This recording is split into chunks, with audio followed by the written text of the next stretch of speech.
قرأ الفاتحة. اللهم صل على محمد وآل صل على محمد وآل صل على محمد وآل محمد.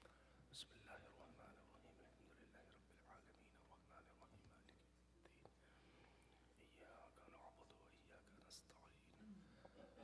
اهدنا الصراط المستقيم صراط الذين أنعمت عليهم غير المغضوب عليهم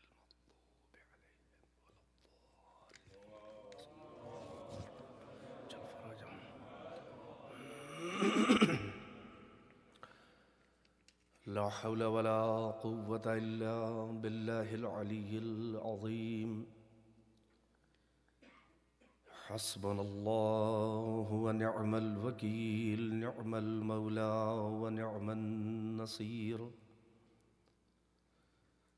أعوذ بالله السميع العليم من الشيطان اللعين اللئيم الرجيم. بسم الله الرحمن الرحيم.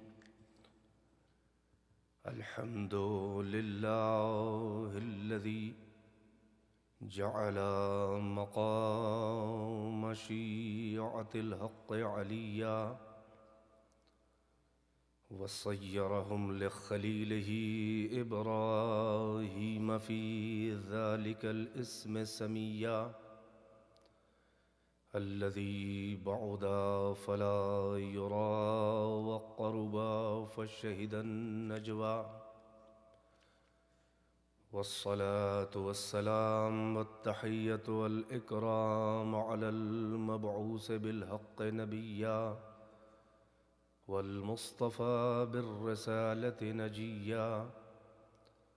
العبد المؤيد والرسول المسدد والنبي الممجد والمصطفى الأمجد والمحمود الأحمد الملقب بالحبيب والمكنى بأبي القاسم محمد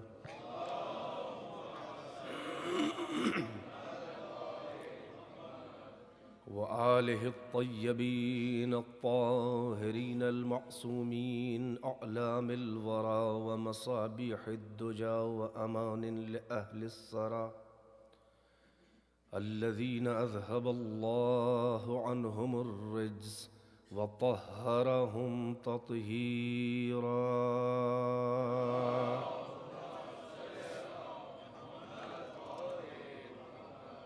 واللعنة الدائمة الباقية على أعدائهم وقتلتهم وغاصبي حقوقهم ومنكري فضائلهم والشاكين فيهم والمنحرفين عنهم. أما بعد، فقد قال الله تبارك وتعالى في القرآن الحكيم وهو أصدق القائلين وقوله الحق.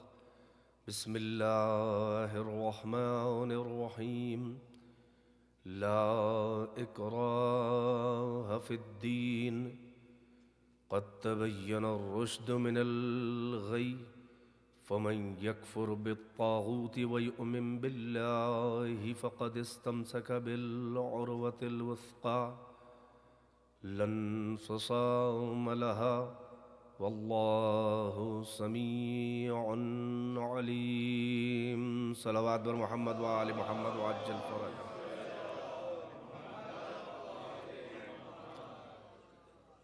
ایک مومن اور عزادار کے لیے دعائے صحت کی التماس ہے. جناب بدر جہاں صاحب، خداوند عالم الہی بحق الزہراء و ابیہا و بعلہا و بنیہا ان کو شفائے عاجل اور نجات کامل بطفیل آبرو محمد و آل محمد پروردگار عالم بتصدق شہدائے کربلا عنایت فرما. ایک صلوات وہیں پر محمد و آل محمد.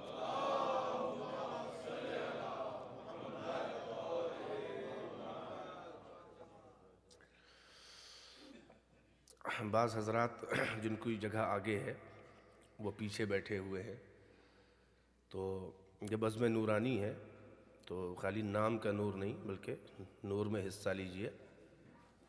اور جن کو کوئی کسی غرض کے تحت کوئی پیچھے بیٹھا ہے، مثلاً تابوت وغیرہ کے سلسلے میں، اس کا مسئلہ نہیں ہے، لیکن باقی یہ بیچ میں جو جگہ خالی ہے آپ اس کو پر کر لیں، اس لیے کہ آپ جانتے ہیں کہ اثناء مجلس جو ہے وہ کافی ڈسٹربنس ہوتا ہے جب بیچ بیچ میں لوگ آتے ہیں۔ اور آگے بڑھیے، تشریف لے آئیے اور تھوڑا اور آئیے، جو لوگ کافی پیچھے ہیں بیچ میں جگہ خالی ہے۔ ایک صلوات پڑھیں بر محمد و آل محمد۔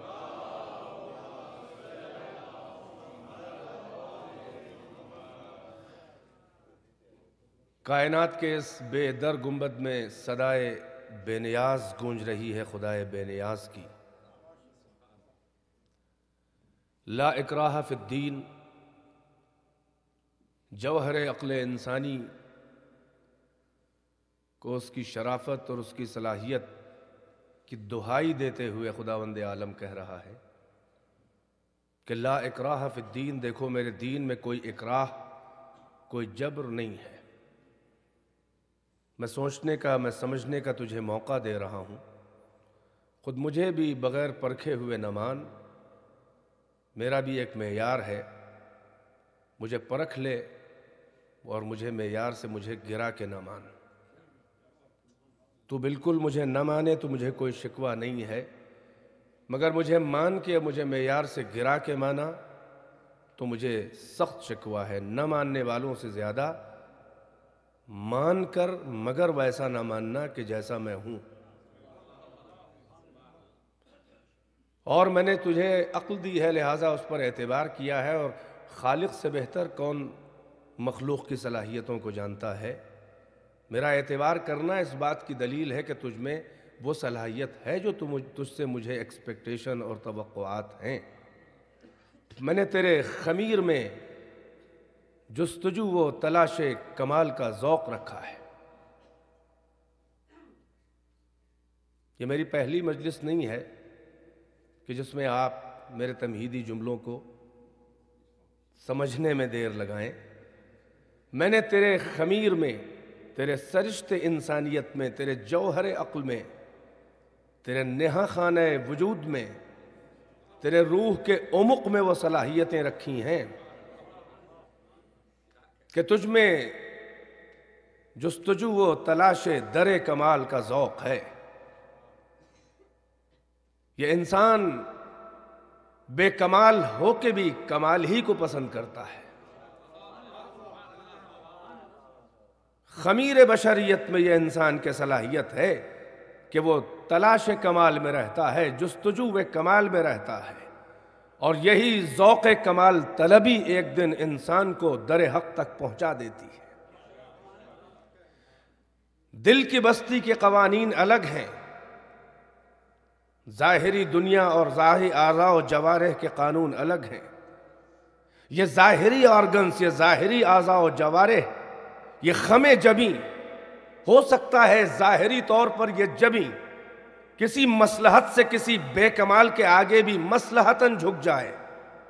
ممکن ہے یہ جبیں جو ہے وہ کبھی خوف شمشیر میں جھک جائے اور کبھی طمع خزانہ اور مال میں جھک جائے، مگر مجھے تیرا خم جبیں نہیں چاہیے، مجھے فقط تیری گردن کا خم، تیری پیشانی کا خاک پہ رکھ دینا، یعنی خم جبیں، مجھے شکل سجدہ تیری نہیں چاہیے، اس لیے کہ شکل سجدہ معتبر نہیں ہے، نیت سجدہ معتبر ہے، ہیئت سجدہ معتبر نہیں ہے، ارادہ سجدہ معتبر ہے، وہ ظاہری فعل معتبر نہیں ہے، بلکہ اس تیرے خم کے پس منظر میں جو جذبہ پاکیزہ تجھے جھکا رہا ہے وہ معتبر ہے۔ لہٰذا خم جبیں میری پرستش نہیں ہے، اس لیے کہ اگر شکل سجدہ معتبر ہو تو کیا معلوم کہ یہ سر جو سجدے میں رکھے ہوئے ہے یہ کسے سجدہ کر رہا ہے، اس کی عقل نے سجدہ کیا کہ نہیں کیا، اس کے شعور نے سجدہ کیا کہ نہیں کیا، اس کے تعقل نے سجدہ کیا کہ نہیں کیا، اس کے ذوق نے سجدہ کیا کہ نہیں کیا، اس کے وجود نے سجدہ کیا کہ نہیں کیا، اس کے اختیار نے سجدہ کیا کہ نہیں کیا۔ میری نظر خم جبیں پہ نہیں ہے، میری نظر تیرے جذبات پر ہے، تیرے عواطف پر ہے، تیری تمناؤں پر ہے، تیرے تعقل پر ہے، تیرے ادراک پر ہے، تیرے جوہر عقل پر ہے، تیرے وجود پر ہے، تیرے اختیار کے اوپر میری نظر ہے۔ یعنی مجھے تیرے وجود کا سجدہ چاہیے، تیری عقل کا سجدہ چاہیے، تیرے ارادے کا سجدہ چاہیے، تیری نیت کا سجدہ چاہیے۔ لہٰذا در کمال کی جستجو میں خود بخود تو بے چین رہے گا اور مختلف دروں کا سفر کرتا ہوا تجھے تسکین کہیں نہ ہوگی، اس لیے کہ کمال انسانیت کا یہی ہے کہ وہ کسی ایک منزل کمال پر ٹھہرتا نہیں ہے بلکہ آگے بڑھتا رہتا ہے۔ یعنی تسکین ذوق کمال طلبی نہیں ہوتی ہے جب تک کہ ہر کمال اپنی معراج پہ نہ نظر آ جائے۔ بھئی یہی سبب ہے کہ مجھ پردہ نشینے اپنے کو منوانے کے لیے کچھ ایسے با کمالوں کا سہارا لیا ہے۔ بھئی توجہ ہے کہ نہیں ہے؟ تیرے خمیر میں ہے کمال طلبی، تو کمال کو ڈھونڈتا رہے گا۔ اب تو ایک ایک کمال ایک ایک در پہ جا کے تلاش کرے گا، مگر تیری عمر عزیز جو ہے وہ کمال طلبی میں صرف ہو جائے گی، مگر تیرے دل کو کہیں تسکین نہ ہوگی۔ در در کی ٹھوکریں نہ کھا، میں ایک در ایسا بتائے دے رہا ہوں کہ جہاں ہر کمال اپنی معراج پہ نظر آئے گا۔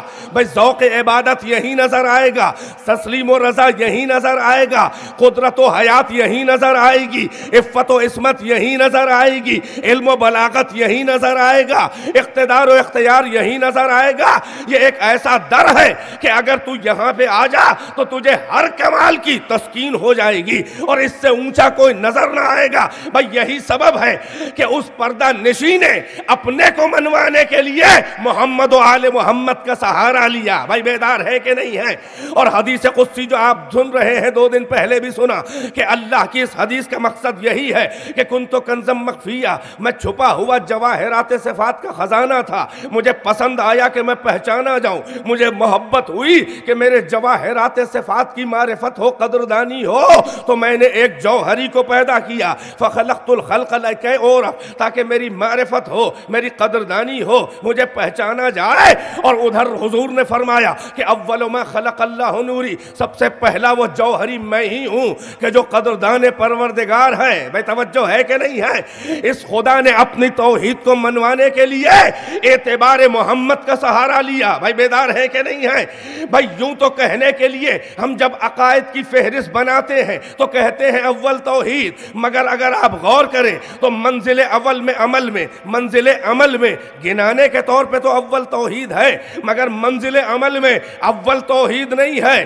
وجود خدا اول نہیں ہے، گنانے کے طور پر تو ہے، مگر منزل عمل میں یعنی سفر تحقیق کا آغاز کہاں سے ہوتا ہے؟ کوئی کیا جانے کہ اللہ ہے، اگر ہے تو کیسا ہے؟ جسم و جسمانیت والا ہے یا اس سے مبرہ ہے؟ ایک ہے تو کیسا ہے؟ یہ وحدت عددی ہے یا وحدت حقیقی ہے؟ اجزاء ہیں اس کے کہ نہیں ہیں؟ صفات ہیں کہ اس کے نہیں ہیں؟ اور ہیں تو اس کے صفات کیسے ہیں؟ یہ سب کیسے سمجھ میں آیا؟ حقیقت یہ ہے کہ سب سے پہلے محمد نے اپنے کو منوایا۔ بھائی بیدار ہے کہ نہیں ہے؟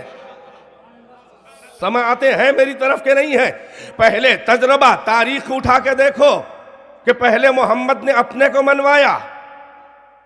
کوہ صفا پہ عبداللہ کے بیٹے نے جب آ کے یہ اعلان کیا تھا قوم عرب کو جمع کر کے، سنا ہوا واقعہ ہے، تو کیا کہا تھا؟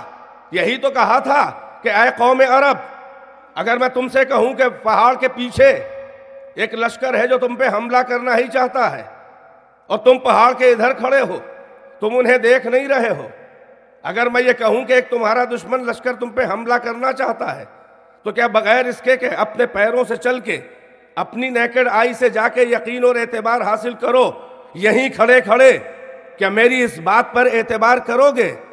تو ان عرب کے جاہلوں نے بھی یہ کہا تھا، اے عبداللہ کے بیٹے، اے محمد، ہم کیوں آپ کی بات کا بھروسہ اور اعتبار نہ کریں؟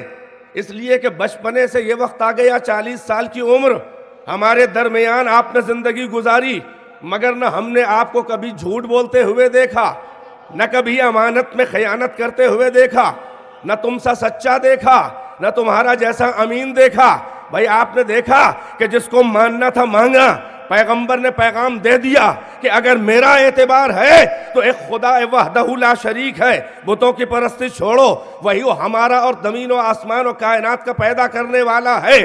بھائی پیغام پیغمبر نے دے دیا، مگر توجہ کا طالب ہوں، یہ بتائیے کہ پہلے پیغام میں توحید دیا ہے یا پہلا اپنا اعتبار منوایا؟ بھائی ہے توجہ کہ نہیں ہے؟ بھائی تاریخ کیا کہہ رہی ہے؟ اب یہ کوئی عقیدے کی بات نہیں ہے، اسے غیر مسلم نے بھی یہی لکھا ہے کہ واقعہ یوں ہی ہوا۔ بھئی پہلے محمد نے کیا منوایا؟ کیا یہ آ کے کہا کہ بھائی سنو، ایک اللہ ہے، وہ کائنات کا پیدا کرنے والا ہے، وہ ہمارا اور تمہارا بھی خالق ہے، ان بتوں کی پرستی چھوڑ دو؟ نہیں، اگر ایسا ہوتا تو وہ بھاگ جاتے، اسکیئرڈ ہوتے، بہت زیادہ وحشت ہوتی انہیں کہ ہمارے باپ دادا کے مذہب کے خلاف بول رہے ہیں۔ مگر پیغمبر نے سب سے پہلے کیا کیا؟ سب سے پہلے اپنے کو آگے بڑھایا، پہلے اپنے کو آگے بڑھایا۔ 40 سال گزارے، اب سمجھ میں آیا کہ اعلان رسالت میں جو 40 سال گزرے، جو 40 سال پہ کہہ سکتا تھا کہ ہم نبی ہیں، وہ 35 سال پر بھی کہہ سکتا تھا کہ ہم نبی ہیں، وہ 30 سال بھی کہہ سکتا تھا ہم نبی ہیں۔ توجہ ہے کہ نہیں ہے؟ یعنی یہ تاخیر جو اعلان رسالت میں ہوئی ہے، یہ محمد کی کمی نہیں ہے، وہ سطح ذہن بشری کا انتظار کر رہے تھے کہ سطح ذہن بشر اس بلندی پہ آ جائے کہ اتنے سنگین پیغام کو قبول کرنے کی صلاحیت پیدا ہو جائے۔ ایک صلوات پر محمد و آل محمد۔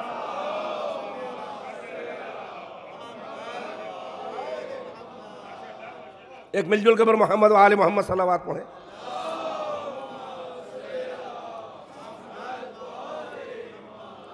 یعنی محمد نے پہلے اپنا اعتبار منوایا، پہلے اپنے کردار اور کیریکٹر کا لوہا منوایا۔ پیغام کہاں سے شروع ہوا؟ نہ کوئی دلائل عقلیہ ہیں، نہ کوئی براہین فلسفیہ ہیں، کوئی فلسفیکل، نہ کوئی آرگومنٹ ہے، نہ کوئی دلیل ہے۔ ہرگز پیغمبر نے یہاں سے بات نہیں شروع کی کہ دیکھو یہ کائنات ہے اور یہ چین آف ریزنز ہے، یہ علتوں کے سلسلے ہیں، اور اس میں ایک نہ ایک ایسی علت ہونی چاہیے کہ جس کے سب معلول ہوں، سبب ایک ہونا چاہیے جس کے سب مسبب ہوں۔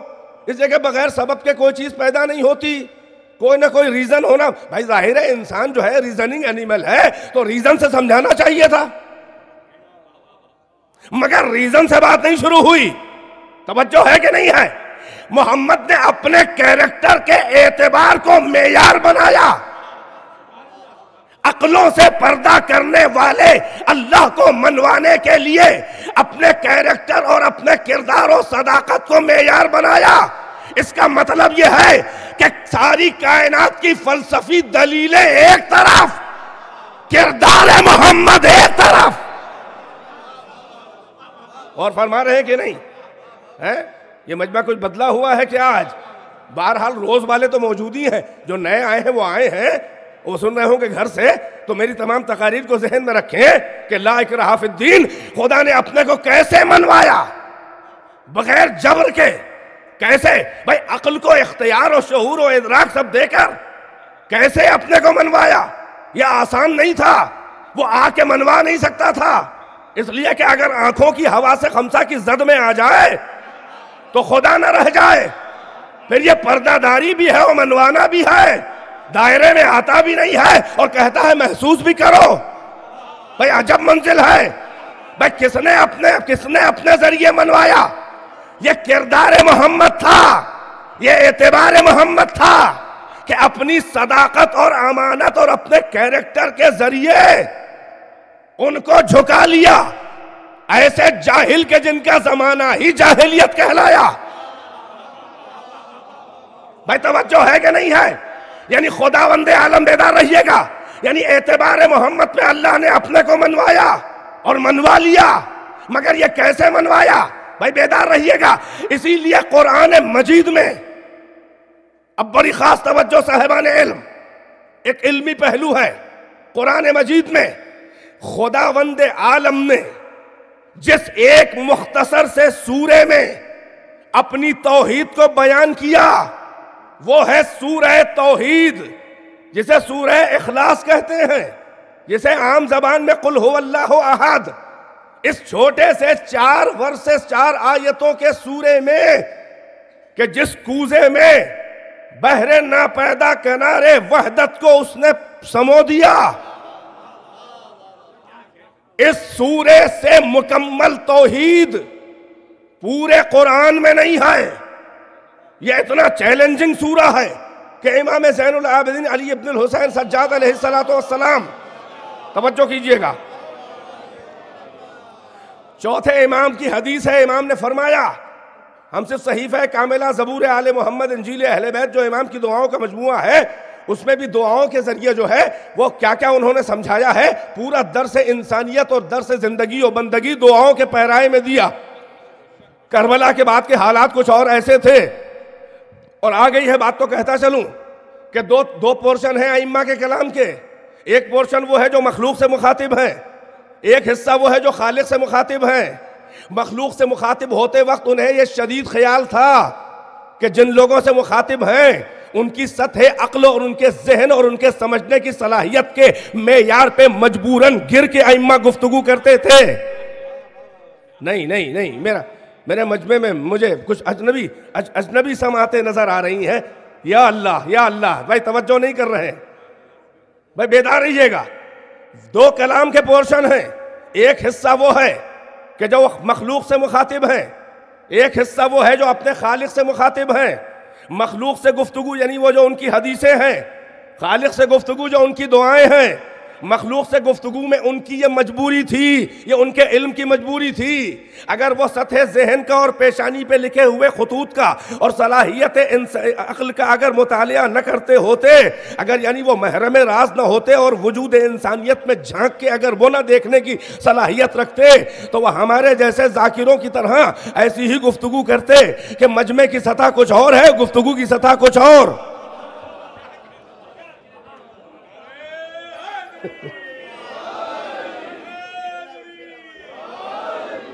یہ کوئی شکوہ نہیں ہے، یہ میں حقیقت حال اپنی بیان کر رہا ہوں۔ مگر دیکھیے پیغمبر کی بھی حدیث ائمہ سے بھی ہے کہ نحن معاشر الانبیاء امرنا ان نتکلم الناس علی قدر عقولہم، ہم گروہ انبیاء کو یہ اللہ کی طرف سے امر ہے کہ ہم لوگوں سے گفتگو کریں ان کی عقل کے معیار کے مطابق، ان کی سطح پہ اتر کے۔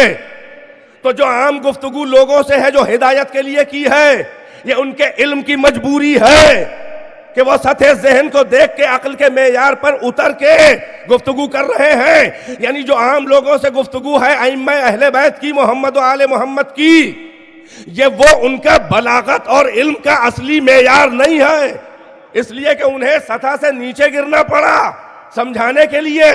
مگر جب دعائیں وہ کر رہے ہوں مخلوق سے نہیں، جب وہ اپنے خالق سے مخاطب ہوں، تو اب انہیں یہ تو کوئی فکر ہے نہیں کہ سمجھنے والے کیسے ہیں۔ ظاہر ہے کہ خالق علم ہے، ان کا خالق ہے۔ بھئی یہی سبب ہے کہ وہ معارف جو دعاؤں میں مل جائیں گے، وہ گہرائیاں جو ائمہ کی دعاؤں میں مل جائیں گی، وہ عام گفتگو میں نہیں ملے گی، اس لیے کہ وہ اپنے اللہ سے مخاطب ہیں، اور اس کے اندر کیا کیا معارف کے جواہرات ہیں۔ بھئی نہج البلاغہ کی یہی تو ایک مجبوری ہے کہ اس میں علی کے وہ خطبے بھی ہیں جو کہ لوگوں سے مخاطب ہیں، اس میں علی کے وہ خطبے بھی ہیں کہ معیار بلاغت بلند ہوا تو مجمع سے آواز آئی پلیز بی ایزی، تھوڑا اور آسان۔ مولا نے معیار فصاحت و بلاغت گرایا تھوڑا، پھر آوازیں آئیں تھوڑا اور آسان، زدلی بیانن، اور تھوڑا بیان کیجئے اور تھوڑا آسان کیجئے۔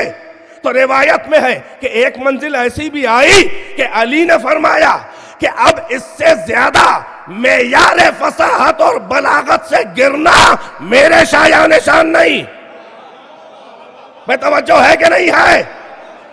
اے حاسدان علی جو نہج البلاغہ کے اونچے اونچے مضامین دیکھ کر یہ کہتے ہو کہ نہج البلاغہ یہ علی کا کلام اس لیے نہیں ہے کہ اس وقت معیار عقل و علم بشر علی کے زمانے میں اتنا اونچا نہیں تھا کہ علی اتنی اونچی اونچی باتیں کرے، یہ سید رضی و مرتضیٰ کے گڑھے ہوئے خطبے ہیں، ہم کہیں گے کہ تم معیار بلاغت اونچا دیکھ کے کہہ رہے ہو کہ علی کا کلام نہیں ہے، اما اس میں اکثر وہ خطبے ہیں جو پسترین معیار علی ہیں، پسترین بلاغت علی، یعنی اس سے کم معیار پہ علی بول ہی نہیں سکتے تھے۔ تو اب وہ امام کہ جس کا دعاؤں کا مجموعہ ہے صحیفہ کاملہ، وہ امام فرما رہا ہے سورہ توحید کے بارے میں، علم اللہ ان سیکون فی آخر الزمان اقوام متعمقون، اللہ کو اپنے علم سے معلوم تھا کہ آخری زمانے میں کچھ ایسی قومیں، کچھ ایسے انٹلیکچوئلز پیدا ہونے والے ہیں آخری زمانے میں، متعمقون، جو بہت ہی گہرائی میں اتر کے سوچنے کے عادی ہوں گے۔ فَنَزَلَ لَهُمْ سُورَةَ التَّوْحِيدِ وَآيَاتٍ مِّن سُورَةِ الْحَدِيدِ إِلَى مَا فِي الصُّدُورِ، تو اللہ نے اس آخری زمانے کے انٹلیکچوئلز اور بہت گہرائی میں اتر کے سوچنے کے عادی متعمق جو قومیں آنے والی ہیں، اسپیشلی ان کے لیے سورہ توحید نازل کیا اور سورہ حدید کی کچھ آیتیں الی ما فی الصدور تک یہ اللہ نے ان کے لیے نازل کی۔ یہ سورہ توحید کی قدر و منزلت ہے، ساری کائنات کے لیے قرآن ہے، مگر اس سورے کے لیے امام نے فرمایا کہ آخری زمانے میں بڑی گہرائی میں اتر کے سوچنے والی قومیں آنے والی ہیں، جو کسی کے کہنے سے کسی کی بات نہیں مانیں گی، جو باپ دادا کی تقلید اور ملاؤں کے مذہب پہ نہیں چلیں گی، بلکہ وہ براہ راست حقیقت کو مس کرنے کی شوقین ہوں گی۔ ایک صلوات پڑھیں پر محمد و آل محمد۔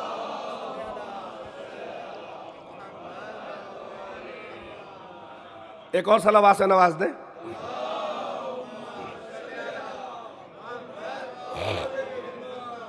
یہ وہ سورہ توحید ہے کہ جو چیلنج کے طور پہ نازل ہوا اور گہرائی میں اتر کے سوچنے والے متعمق اقوام اور انٹلیکچوئلز کے لیے یہ تحفہ خداوندی ہے سورہ توحید کہ 3 آیتوں میں مکمل سورہ۔ اب اس کو ذرا غور سے سوچیں کہ خداوند عالم اپنی توحید کو، مکمل توحید کو سورہ میں بیان کر رہا ہے۔ سورہ توحید کا کہاں سے شروع ہوا؟ بسم اللہ الرحمن الرحیم، قل هو اللہ احد، اے محمد آپ کہہ دیجئے، سے محمد، هو اللہ احد، وہ اللہ ایک ہے، اللہ الصمد، وہ اللہ صمد ہے، لم یلد ولم یولد، نہ اسے کسی نے ولادت کی طرح پیدا کیا نہ کسی نے اس کو پیدا کیا، ولم یکن لہ کفوا احد، اور کوئی نہیں ہے، کوئی بھی نہیں ہے جو اس کے ہم پلہ اور ہمسر ہو۔ توجہ کا طالب ہوں، اب یہ اس کی تشریح سن لے ذرا سا، تو سب نماز پڑھنے میں جب سورہ توحید پڑھیں گے تو مزہ آئے گا۔ یہ ہوا کیا ہے؟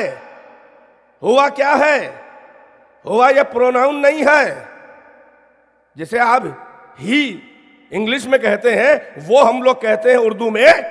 یہ ہوا، یہ وہ پروناؤن نہیں ہے، یہ اللہ کے لفظ سے پہلے ہے۔ اس ہوا کا مطلب کیا ہے؟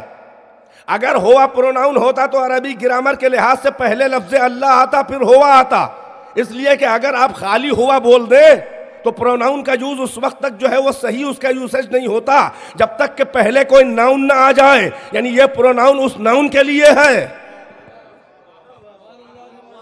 اور کیجئے میں کیا عرض کر رہا ہوں، تو یہاں پہ یہ نہیں ہے کہ اللہ پہلے آیا ہو بعد میں آیا، بلکہ کیا ہے، قل الگ ہو گیا۔ اب متن توحید شروع ہوا، ہو اللہ احد، وہ اللہ، اور اگر وہ کہہ دیا جائے تو یہ ہو جائے گا اشارہ۔ ارباب علم اگر سنبھالیں آپ، اگر ہوا وہ کہہ دیا جائے تو یہ وہ ہو جائے گا اشارہ، اور جو قابل اشارہ ہو یعنی مشار الیہ قابل اشارہ ہو، جو قابل یعنی اشارے کے لائق جو ہو، وہ کسی ڈائریکشن، سمت اور مکان میں مقید ہوتا ہے۔ جو قابل اشارہ ہو وہ کسی مکان میں مقید ہوتا ہے، کسی ڈائریکشن میں ہوگا تو مکان میں ہو جائے گا۔ قابل اشارہ ہو تو ڈائریکشن میں ہوگا، جب ڈائریکشن میں ہوگا تو مقید ہوگا کسی مکان میں، جب مکان میں کسی مقید ہوگا تو جسم ہو جائے گا، جب جسم ہو جائے گا تو اس کے اجزاء ہو جائیں گے، جب کوئی میٹر اور باڈی ہو جائے تو اس کے اجزاء ہو جائیں گے، اور جب اجزاء ہو جائیں تو ہر جز جو ہے وہ اپنا کل ہونے میں دیگر اجزاء کا محتاج ہوگا، اور جو محتاج ہو جاتا ہے وہ خدا نہیں ہوتا۔ توجہ ہے کہ نہیں ہے؟ تو یہ ہوا جو ہے یہ کیا ہے؟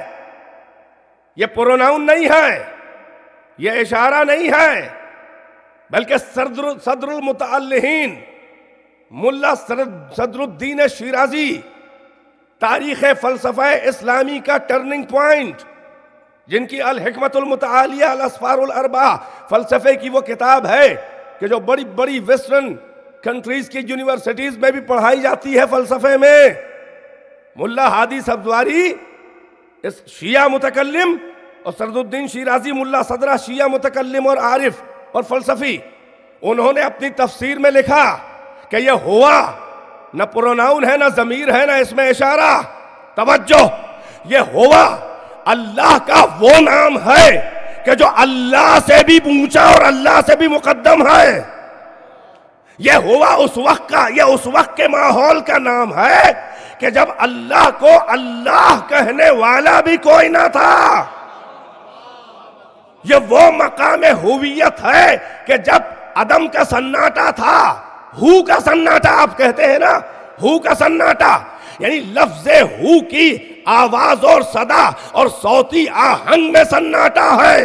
ہو کا منظر، ہو کا سما، مقام ہو کا ہے، یعنی سناٹا، یعنی یہ اس وقت ہے کہ جو کل میں نے عرض کیا کہ صفات خدا تھے مگر زندان ذات میں مقید تھے۔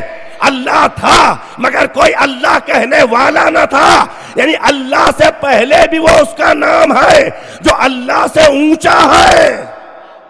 قل، بھائی توجہ، یہاں پہ روکنا نہیں تھا۔ قل، یہ تشریح کر رہا ہوں بچوں کے لیے تاکہ، اور جوانوں کے لیے بھی اور بزرگوں کے لیے بھی، کہ نماز پڑھے تو مزہ آئے سورہ توحید کا۔ قل، محمد کہیے، ہو اللہ، ہو اللہ، ترجمہ نہیں، ہو اللہ احد، ایک ہے، واحد نہیں، احد، ناقابل تجزیہ و تحلیل، یعنی وحدت عددی نہیں، وحدت حقیقی، کہ جس کا کوئی مثل اور پارٹ نہ ہو سکے۔ بھائی اب تک کے معقول تھی بات، یعنی فقط عقل کی حد تک سمجھ میں آنے والی، مگر معقول کو محسوس بنانے کے لیے اللہ نے آگے کہا کیسا احد، کیسا احد، اللہ الصمد، اللہ بے نیاز ہے، یعنی ناقابل تجزیہ، اس کے اجزاء نہیں ہو سکتے، اگر اجزاء ہوں گے تو محتاج ہو جائے گا، اس لیے وہ صمد ہے جس کی انالیسس نہیں ہو سکتی، ایسا ایک ہے۔ اب معقول کو محسوس بنایا، عقل کی بات کو محسوس کرانے کے لیے کہ دیکھو نہ اس کا کوئی پارٹ ہے نہ وہ کسی کا پارٹ ہے، لم یلد، اس نے ولادت کی طرح کسی کو پیدا نہیں کیا کہ کوئی اس کا پارٹ بنے، ولم یولد، اور نہ اسے کسی نے پیدا کیا کہ وہ کسی کا پارٹ بنے، ولم یکن لہ کفوا احد، بس اس کا کوئی ہمسر و ہم پلہ نہیں۔ بھائی توجہ، میرا مجمع یہاں تک آپ نے میری اس خوش تمہید کو سنا، مگر اب آپ غور کریں کہ اللہ نے سورہ توحید میں جب توحید بیان کرنا شروع کی تو یہ بتائیے کہ بیان توحید کہاں سے شروع ہوا؟ بیان توحید کہاں سے شروع ہوا؟ نہیں، قل سے نہیں شروع ہوا۔ بھائی توحید کا جو اللہ کی وحدانیت، یونٹی آف گاڈ، مونوتھیزم کا جو ٹیکسٹ اور متن شروع ہوا وہ کہاں سے شروع ہوا؟ ہو اللہ احد، ماشاءاللہ سمجھ رہے ہیں؟ ہو اللہ احد، اللہ الصمد، لم یلد ولم یولد ولم یکن لہ کفوا احد۔ بھائی ہوا سے لے کر احد تک یہ ہے متن توحید، یہ ہے توحید کا ٹیکسٹ۔ تو توحید اگر تجھے بیان کرنی ہے تو یہ پیشانی توحید پر لفظ قل کس لیے رکھا ہے؟ بھائی محرمان نظر، بھائی توجہ ہے کہ نہیں ہے؟ یہ پیشانی توحید پر لفظ قل کیوں رکھا ہے؟ بھائی اگر توحید بیان کرنا چاہ رہا ہے تو یہاں سے کہتا بسم اللہ الرحمن الرحیم، ہو اللہ احد، جملہ پورا تھا، کوئی نقص نہیں تھا. کہتا ہو اللہ احد، اللہ الصمد آگے تک. مگر قل سے محمد آپ کہہ دیجئے. بھئی اب سمجھ میں آیا کہ اللہ نے کائنات میں کسی بھی انسان کو اس لائق نہیں سمجھا کہ اپنی توحید کو اس سے ڈائریکٹ بیان کرے. اس لیے کہ کائنات میں کوئی کیا جانے کہ اللہ ہے تو کیسا ہے، ایک ہے کہ دو ہے، احد ہے کہ صمد ہے. بھئی توجہ ہے کہ نہیں ہے؟ اللہ نے کہا ہم ان سے اپنے کو ڈائریکٹ نہیں منوا سکتے. اے محمد قل، ارے آپ کے حوالے ہے، آپ کہہ دیجئے تو آپ کے اعتبار پہ یہ ہمیں مان لیں گے. صلوات بر محمد و آل محمد.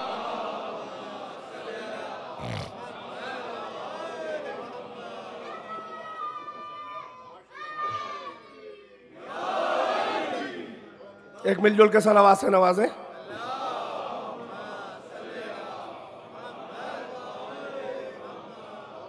بھائی یہ میرا اتنا کہنا مان رہے ہوتے تو شروع سے مان جاتے ہیں نا. بہرحال ایک صاحب گزارش کر رہے ہیں کہ آپ لوگ آگے آ جائیں.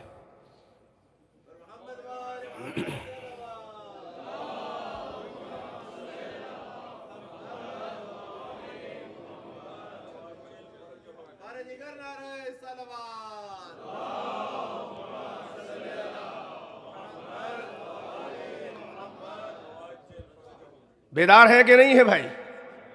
بھائی پڑھوں گہرے مضامین پڑھوں یا پھر وہیں پہ آ جاؤں؟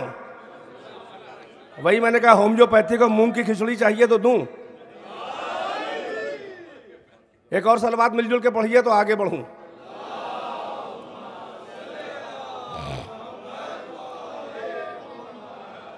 بھائی اعتبار محمد کی بات چل رہی، توجہات. اب آپ یہاں سے، اب میں پڑھ رہا ہوں، آپ جیسے بھی سنیں، میں پڑھ رہا ہوں سنیں. یعنی اب میں ویسے پڑھوں گا جیسے مجھے پڑھنا چاہیے. اب میں آپ کا انتظار نہیں کر رہا ہوں، سنیں. اس لیے کہ مجھے محسوس ہے کہ میں کیا پڑھ رہا ہوں. میں مجمع کے سہارے پڑھنے والا ذاکر نہیں ہوں، توجہ کا طالب ہوں. محمد کے اعتبار کے سہارے اللہ نے اپنے کو منوایا. وہ مکمل توحید جو قرآن مجید میں اللہ نے بیان کی ہے تو اللہ کا کلام، مگر اللہ کا کلام بھی یہ مانا گیا محمد کے سہارے. نہ کسی نے اللہ کو بولتے دیکھا، نہ اس کے پاس وحی آئی، نہ فرشتہ آیا. اور اس میں پھر اللہ ایک تو محمد کے سہارے قرآن بنا، پھر اس قرآن میں بھی اللہ خالی توحید نہیں بیان کر رہا ہے بلکہ لفظ قل لگا رہا ہے. یعنی توحید کو منوانے میں محمد کی جو ضرورت ہے. کنیکٹ نہیں ہو رہے ہیں آپ؟ بھائی متن توحید شروع ہوا ہے ہو اللہ احد سے. اللہ اس کے آگے قل لگا رہا ہے.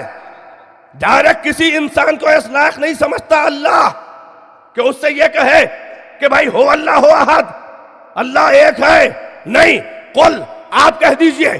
یہ کیا جانے کہ میں ہوں یا ایک ہوں تو کیسا ہوں؟ اس لیے کہ آپ تو محرم خلوت مشیت ہیں، آپ تو ہماری مشیت کے حاشیہ نشیں ہیں، آپ تو رازدار ہیں، آپ ہی تو وہ ہیں، آپ ہی تو وہ پہلے وجود ہیں کہ جس نے مہر سکوت عدم کو توڑا، عدم کے سناٹے کو ہجوم سے بدلنے والا، ہو کے سناٹے میں گفتگو کرنے والے پہل آپ ہی تو ہیں. آپ ہیں جو ڈائریکٹ ہمیں جانتے ہیں. ہم ان سے اپنے کو منوا نہیں سکتے اس لیے کہ ہم آ نہیں سکتے.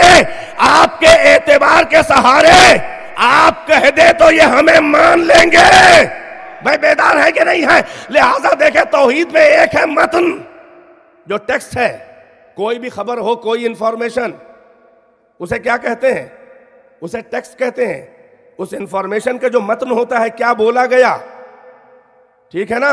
اور ایک بات ہوتی ہے نیریشن، یعنی سند. جو بھی بولا گیا، کون بولا، کس نے کہا. ایک شخص ابھی امام بارگاہ میں داخل ہو اور وہ کہے کہ 1 کلومیٹر دور چوراہے کے اوپر گولی چل گئی، کیا بتائیے سارا مجمع دوڑ کے چلا جائے گا فوراً؟ سب سے پہلا ری ایکشن کیا ہوگا؟ آنے والے کے چہرے کو دیکھے گا سارا مجمع، پہچانے گا یہ کون صاحب ہیں. توجہ توجہ.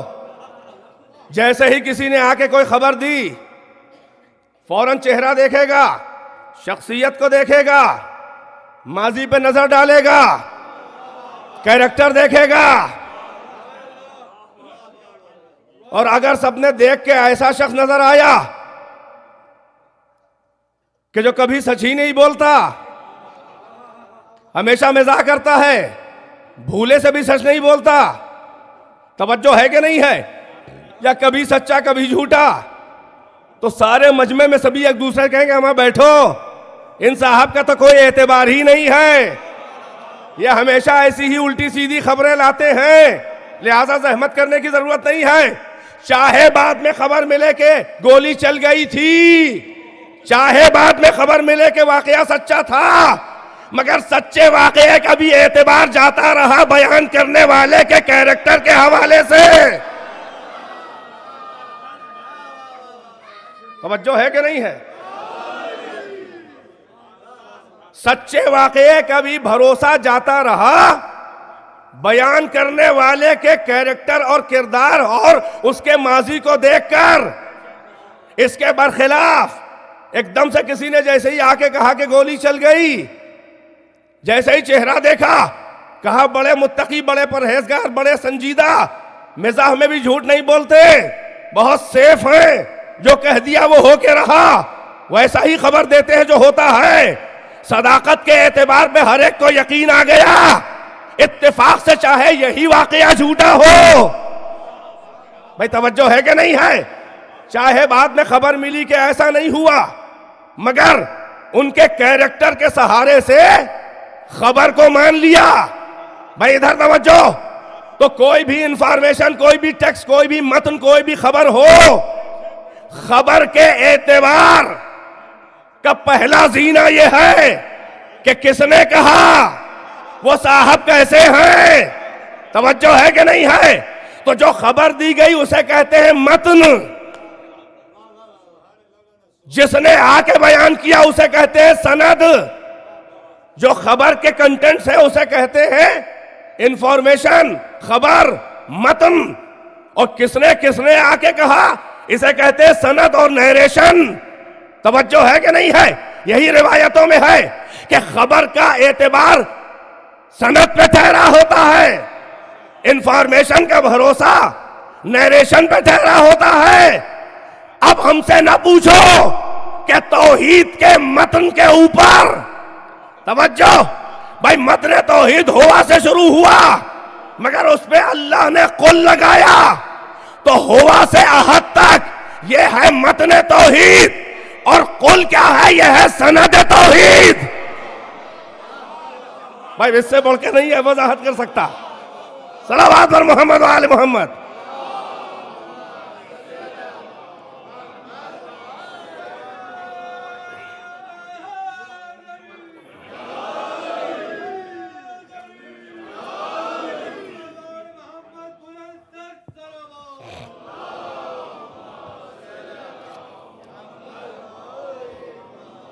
اس مشکل مرحلے پہ ذرا سی زحمتیں اور ہیں. اللہ نے اپنی توحید کو بیان کیا ہو اللہ سے نہیں, قل سے, اس لیے کہ ہو اللہ سے آخر تک یہ ہے, یہ انفارمیشن ہے, مگر اس کا نیریشن کیا ہے, قل سے محمد آپ کہہ دیجئے. متن توحید ہے بعد میں, قل ہے سند توحید. اور سند کی اہمیت یہ ہے کہ اگر سند کمزور ہو تو متن کا اعتبار نہیں رہتا. یہ ہے اہمیت کردار محمد, کہ اللہ نے محمد کے کردار اور ان کے اعتبار سے بن دکھائے ہوئے اپنے کو منوایا. اسی لیے قل جو ہے وہ آگے رکھا ہوا ہے. اب اگر یہاں تک آپ سمجھ میں آ گئے تو جملہ سنبھالے کہ سورہ توحید میں متن توحید سے پہلے لفظ قل کا وجود اس بات کی دلیل ہے کہ کاروان عقائد پیچھے پیچھے چل رہا ہے.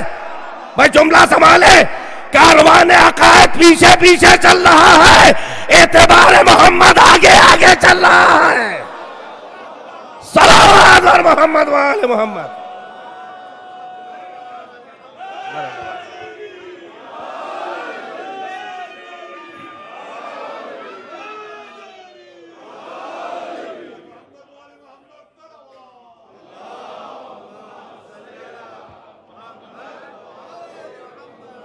بہرحال آپ بڑی دیر میں جاگے، مگر میں خوش ہوں کہ آپ میرے ساتھ ساتھ رہے اور منتظر رہے کہ کہاں پہ مولانا لے جانا چاہ رہے ہیں. اور ظاہر ہے بیان کرنے والے کو اعتبار ہوتا ہے کہ وہ کہاں لیا جا رہا ہے. اور اگر بیان کرنے والے کو اپنی بات پر اعتبار نہ ہو تو محمد کی ہمت ہی نہ بڑھتی کہ بتوں کی پرستی چھوڑوا کے پردہ دار خدا کا پیغام دیتے.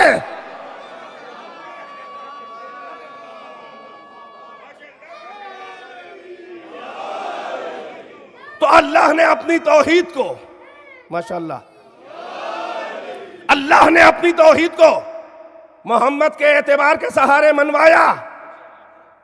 اب وہ لوگ جو کہتے ہیں کہ ڈائریکٹ اللہ میاں، بس اللہ میاں، بھائی توجہ ہے کہ نہیں ہے؟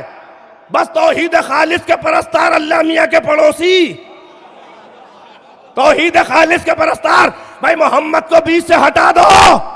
اما محمد کو اگر بھائی جملہ سنبھالے، توحید کے سورے سے پہلے لفظ قل، اے محمد آپ کہہ دیجئے یہ بتا رہا ہے کہ اگر بیچ سے محمد کو ہٹا دیا تو قلعہ توحید مسمار ہو جائے گا، عمارت توحید گر پڑے گی. کہاں دیکھا اللہ کو؟ کب آیا اللہ اپنا رخ روئے زیبا لے کر؟ کب اس نے ہم سے گفتگو کی؟ کب آ کے بتایا کہ ہم ہیں اور ایک ہے کہ دو ہیں؟ کب اللہ کسی انسان کے پاس آیا؟ بھائی توجہ ہے کہ نہیں ہے؟ تو سارے مسلمان سے پوچھا جائے کہ اللہ کو کیوں مانے گا، کہیں گے اعتبار محمد. بھائی توجہ ہے کہ نہیں ہے؟ ایک کیوں مانا اعتبار محمد؟ توحید کا عقیدہ کیوں مانا اعتبار محمد؟ بھائی بیدار ہے کہ نہیں ہے؟ بھائی مسلمان سے پوچھا گیا کہ بن دیکھے اللہ کو کیوں مانا؟ تو اس نے کہا اعتبار محمد. ہم کہیں گے اعتبار کہاں سے آیا؟ تو کہیں گے لفظ قل جو رکھا ہوا ہے. بھائی بیدار ہے کہ نہیں ہے؟ تو اے دنیا کے مسلمانوں یہ نہ بھولنا کہ جو قل توحید سے پہلے ہے. بھائی کہاں ہیں آپ؟ جو قل توحید، بھائی جس کے سہارے توحید اعتبار محمد کے سہارے کھڑی ہے، توحید اعتبار محمد کے سہارے کھڑی ہے.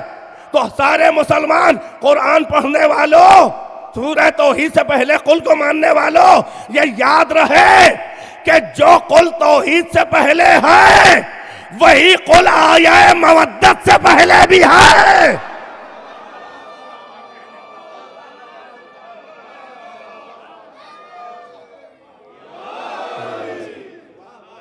ایک مل جل کے سروا سے نوازے بر محمد و آل محمد.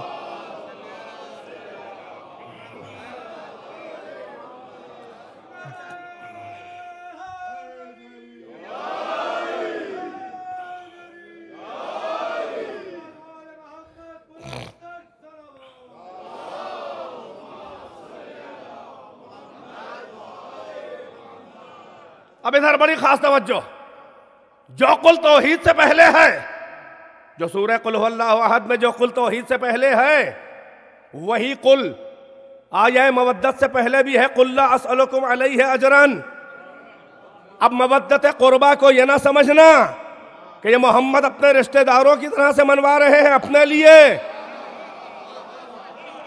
بھائی جس قل کے سہارے توحید کھڑی ہے وہی قل مودت قربہ بھی ہے. تو سنے تو مودت قربہ کا عقیدہ اور توحید کا عقیدہ، یہ فرق تمہاری حیثیت نہیں ہے کہ بتاؤ.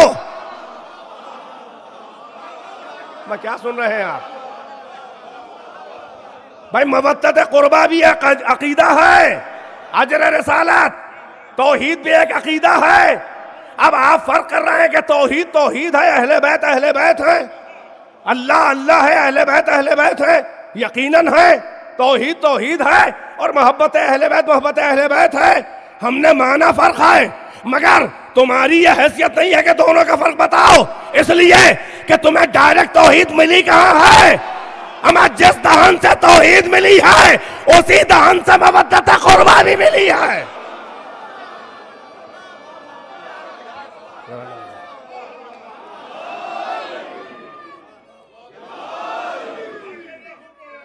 ذرا نوازی.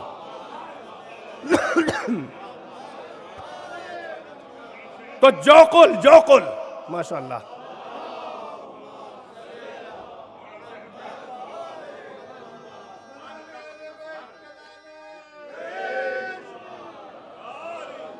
تو جو قل توحید سے پہلے ہے، جو قل توحید سے پہلے ہے وہی قل آیہ مودت سے پہلے بھی ہے.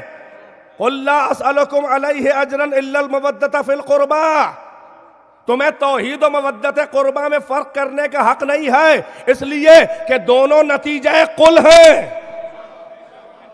بھئی محمد کے سہارے توحید بھی مانی، محمد کے سہارے مودت قربہ بھی.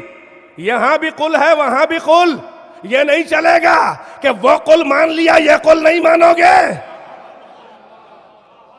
بھائی جو مودت قربہ کے قل کو نہ مانے اسے کوئی حق نہیں ہے کہ وہ توحید کے قل کو مانے.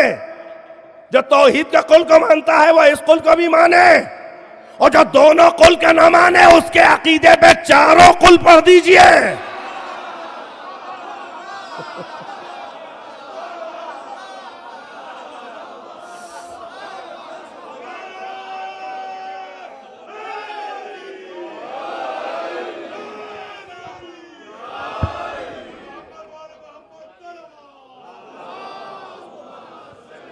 جیسا آپ کو لگ رہا ہو.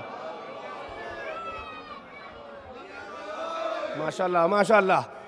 بھائی توجہ. تو جو قل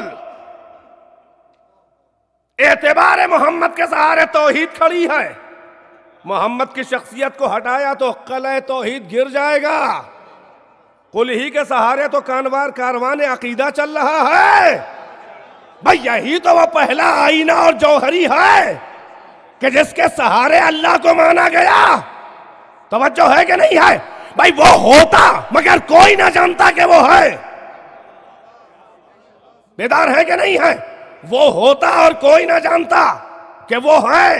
یہ محمد کا کرم ہے کہ اللہ کو انہوں نے منوایا، اور اللہ نے احسان محمد کا قرآن میں اسی لیے ذکر کیا. یہ لفظ قل کا ذکر صبح قیامت تک یہ بتانا ہے ابلیسی گروہ کو کہ اے منکر وسیلہ، تجھے توحید بھی وسیلہ قل سے ملی ہے.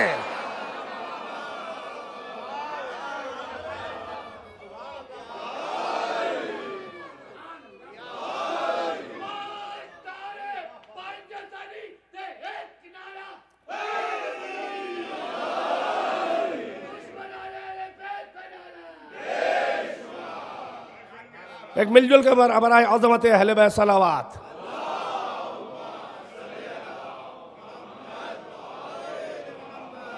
ایک اور صلوات سے نواز دے بہت بلند آواز کے ساتھ.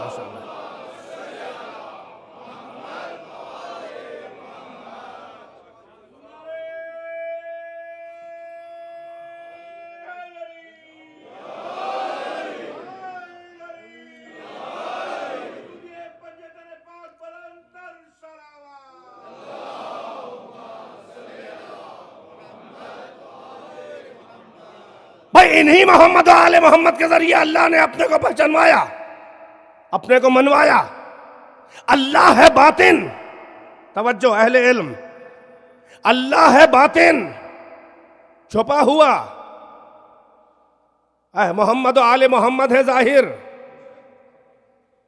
اللہ ہے باطن چھپا ہوا. کہہ رہا ہے نا کنت کنزا مخفیہ، میں چھپا ہوا خزانہ تھا. اب تو سمجھ میں آیا کہ اللہ ہے باطن، محمد و آل محمد ہے ظاہر. ظاہر باطن کی دلیل ہوتی ہے، باطن ظاہر کی دلیل نہیں ہوتی.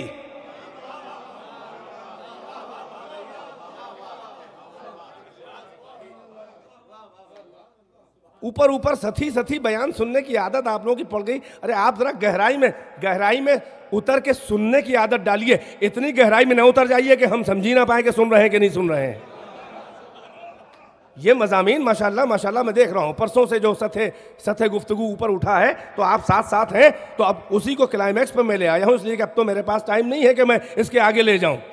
لہٰذا اب یہ مجلس جو ہے وہ یہ مضامین اپنی پیک پہ پہنچے ہوئے ہیں، لہٰذا اسی معیار سماعت کے ساتھ آپ اس کو سنیں کہ اللہ ہے باطن، محمد و آل محمد ہے ظاہر. چھپی ہوئی چیز باطن، سامنے جو ہو وہ ظاہر جو دکھائی دے. باطن کے وجود کی یعنی وہ ایگزسٹ کرتا ہے کہ نہیں، اس کے وجود کی دلیل ثبوت ظاہر ہوتا ہے. بھائی ظاہر کے وجود کی دلیل باطن نہیں ہوتا، اس لیے کہ دلیل وہ ہو جو زیادہ ظاہر ہو، اور اللہ ہے باطن، آل محمد ہے ظاہر. پھر سے سنیں، باطن کے وجود، باطن کے ہونے کی دلیل ظاہر ہے اور ظاہر ہے. ظاہر کے وجود کی دلیل باطن نہیں ہوتا. یہاں ہم بیٹھے ہیں، ایک سوال یہ ہوا کہ سورج ہے اس وقت کہ نہیں، نکل رہا ہے کہ نہیں، وہ ہے اس وقت باطن، مثلا ہمیں نہیں دکھائی دے رہا ہے. اب ہم کیسے جانیں؟ تو ہم کیا پردہ ہٹاؤ، ونڈو کھولو، شیشے لگے ہوئے ہیں. اگر شعاع آفتاب آئی، کرنیں آئیں، ریز آئیں، روشنی آئی، تو اٹھ کے باہر جانے کی ضرورت نہیں ہے کہ جا کے اسے دیکھیں، بلکہ بیٹھے بیٹھے جو ظاہر ہے، بھائی کرنوں کا وجود بتا رہا ہے کہ آفتاب ہے، سورج نکلا ہے، ورنہ یہ روشنی، یہ ریز نہ ہوتی. توجہ ہے کہ نہیں ہے؟ یعنی ظاہر کی دلیل باطن نہیں ہوتا، باطن کی دلیل ظاہر ہوتا ہے. اب اس کو ذرا سا ایک تبلیغی پہلو بھی سن لے 2 منٹ کا. درخت کی جڑیں ہوتی ہیں باطن، جنہیں روٹس کہتے ہیں، اور اس کی شاخیں اور برانچز ہوتی ہیں ظاہر. اس کے برگ و بار، پھول، پتے وغیرہ وغیرہ، یہ ہے ظاہر. ٹہنیاں، شاخیں، برانچز، تنا، جڑ اور روٹس جو ہے وہ ہے باطن. ٹھیک ہے نا؟ اصول دین کیوں کہے جاتے ہیں؟ دین کی جڑیں، یہ روٹس ہیں، یہ جڑیں ہیں. فروع دین کیوں کہتے ہیں؟ فرع کہتے ہیں برانچ کو، اصل کہتے ہیں جڑ کو، روٹ کو. اصول دین یعنی روٹس آف ریلیجن، اسلام کے روٹس. فروع دین یعنی برانچز ریلیجن کی. یہ جو عقائد کو اصول دین کہا گیا، اور احکام شریعہ، نماز، روزہ وغیرہ وغیرہ جو ہمیں کرنا ہے، اسے فروع دین کہا گیا. انہیں روٹس نہیں کہا گیا، انہیں برانچز کہا گیا، انہیں اصول دین کہا گیا، روٹس کہا گیا. تو جڑ جو ہے وہ چھپی ہوئی ہے، برانچز ظاہر ہیں. اب جب کبھی عقیدے اور عمل کی بحث چلے، توجہ ہے کہ نہیں ہے، تو یہ جو کہا جاتا ہے کہ دیکھ بھائی کس کا عقیدہ کیسا ہے، تو عقیدے کی بحث ڈائریکٹ نہیں کی جاتی. عقیدے کی بحث ڈائریکٹ کرنا حماقت ہے، اس لیے کہ عقیدہ جو ہے وہ ظاہر ہے ہی نہیں. بھائی دل میں کس کے کیا ہے کسی کو کیا معلوم؟ اللہ جانے اور بندہ جانے. وہ تو جڑیں ہیں، تو باطن کی دلیل کیا بنے گا؟ بھائی ظاہر ہے کہ ظاہر کی دلیل باطن نہیں بنے گا. جڑ چھپی ہوئی ہے، برانچز نکلی ہوئی ہیں، شاخیں ہیں. تو کسی بھی درخت کے بارے میں یہ اندازہ لگانا ہو کہ یہ زندہ ہے کہ مردہ، اس کو مرض لگ چکا ہے، مرنے والا ہے یا مر چکا ہے، تو کبھی بھی درخت کو کھود کے اس کی جڑ کو نہیں دیکھا جاتا. درخت کو کھود کے اس کی جڑ کو نہیں دیکھا جاتا کہ جڑ کو کھود کے دیکھا جائے کہ درخت زندہ ہے کہ مردہ، مر گیا کہ سوکھ گیا، مرض لگ چکا کہ نہیں لگا. کوئی یہ حماقت نہیں کرتا کہ درخت کی جڑ کو کھودنا شروع کر دے، مٹی کو، اور جڑ کو دیکھے کہ جڑ کیسی ہے، تو یہ فیصلہ کرے کہ درخت جو ہے وہ مر چکا ہے یا زندہ ہے، بیماری لگنے والی ہے، لگ چکی ہے. نہیں، بلکہ درخت کی یعنی جڑوں کی زندگی کے بارے میں، جڑیں کیسی ہوں گی مٹی کھود کے نہیں دیکھا جاتا، بلکہ درخت کو اوپر سے دیکھا جاتا ہے. ظاہر دلیل باطن ہے. دیکھا جاتا ہے کہ تنا کیسا ہے، شاخیں کیسی ہیں. تنا اگر ماشاءاللہ تنا اگر سرسبز و شاداب ہے، تازی تازی چھالے کور کیے ہیں تنے کو، ہیں شاخیں جو ہیں وہ لہلہا رہی ہیں، اور آمد بہار کی خوشی میں اگر شاخیں باہم گلے مل رہی ہیں اور جھول رہی ہیں جھولا، پتے ہرے ہرے نظر آ رہے ہیں، پھول بھی ہیں، پھل بھی نظر آ رہے ہیں، تو اس کا مطلب یہ ہے کہ جڑیں صحیح ہیں، زندہ ہیں، اور اگر تنا جو ہے اس سے اس کا بکل اکھڑ رہا ہے اور شاخیں جو ہیں وہ مزمحل ہیں، پتے زرد ہو رہے ہیں، پھول سوکھ رہے ہیں، پھل بھی جوانی ہی میں بوڑھے ہو رہے ہیں. صلوات اور محمد و آل محمد.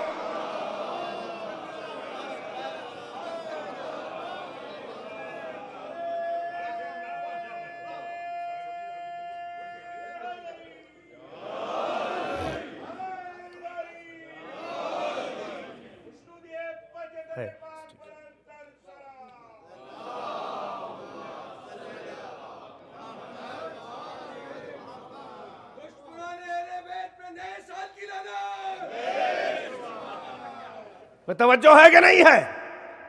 تو اگر بھائی توجہ، جڑوں کا حال کیسے معلوم ہوگا؟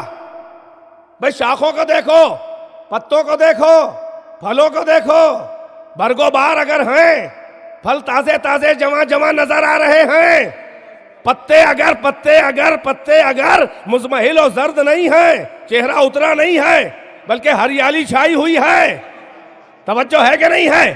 تو بہار درخت کو دیکھ کر، شاخوں کو دیکھ کر اگر وہ زندہ نظر آ رہی ہیں تو سمجھ لو کہ جڑیں بھی زندہ ہیں، اور اگر شاخیں مرجھائی ہیں تو سمجھ لو کہ جڑ یا تو مر چکی ہے یا مرض لگ چکا ہے. بے توجہ ہے کہ نہیں ہے؟ تو ظاہری کردار سے جو چھپی ہوئی باتیں ہیں وہ نظر آتی ہیں. کس کا کیا عقیدہ ہے اس کے ظاہری اعمال سے نظر آتا ہے. توجہ ہے کہ نہیں ہے؟ جس کا جیسا عقیدہ ہے اس کے اعمال اور حرکتیں ویسی نظر آتی ہیں. اب لاکھ کوئی محبت اہل بیت کا دعویٰ کرے، بھائی ہے میرے ساتھ کہ نہیں ہے؟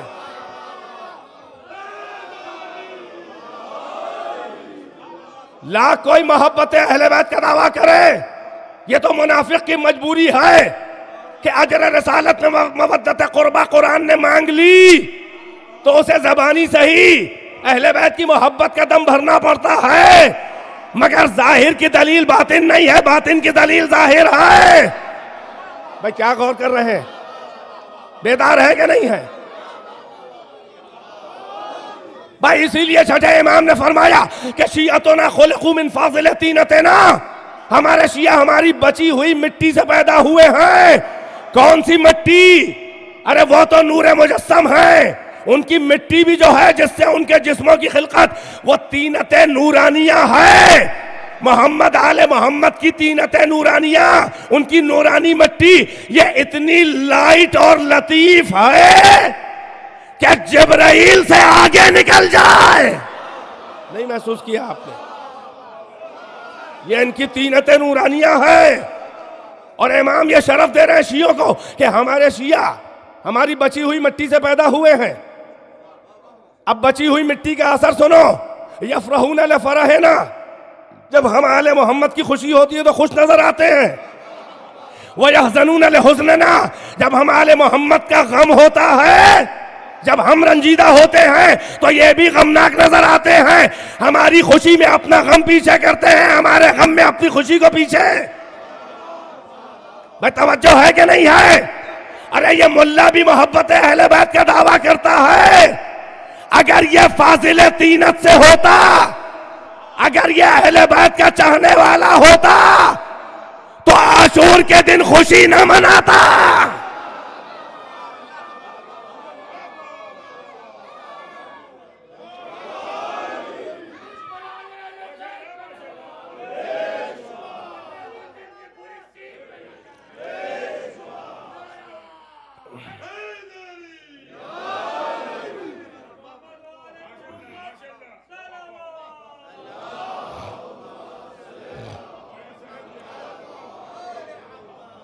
ظاہر دلیل باطن ہے، باطن دلیل ظاہر نہیں. تمہارے کردار بتا رہے ہیں، تمہاری حرکتیں بتا رہی ہیں. فضائل اہل بیت سن کے چہروں کا مرجھا جانا، اور تبلیغ اور قرآن کے بہانے عاشور کے دن قرآن پڑھوانا. میں سمجھتا ہوں کہ عاشور کے دن غم حسین کو، عزائے حسین کو رکوانے کے لیے جو قرآن پڑھے اور پڑھوائے جاتے ہیں وہ دربار یزید کی اذان سے کم نہیں ہے.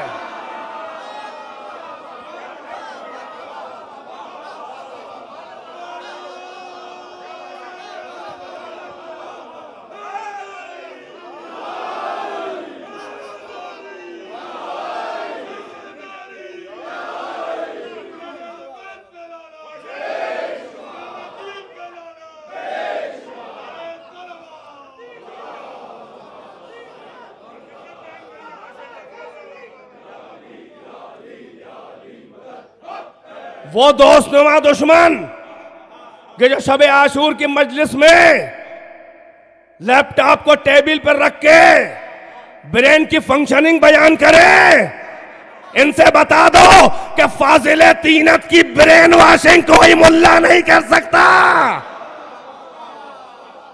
وہ چاہے جتنا بڑا عالم ہو تو ظاہر دلیل باطن ہے. کوئی لاگ اپنے کو بڑا شیعہ کہے، کوئی لاگ اپنے کو بڑا مولانا کہے. بھائی توجہ ہے کہ نہیں ہے؟ ان کی خوشی میں خوش ہونا تو خوش ہونے کیوں نہیں دیتے ہو؟ اگر کوئی مولائی خوش ہو کے نعرہ لگائے تو تم مخالفت کیوں کرتے ہو؟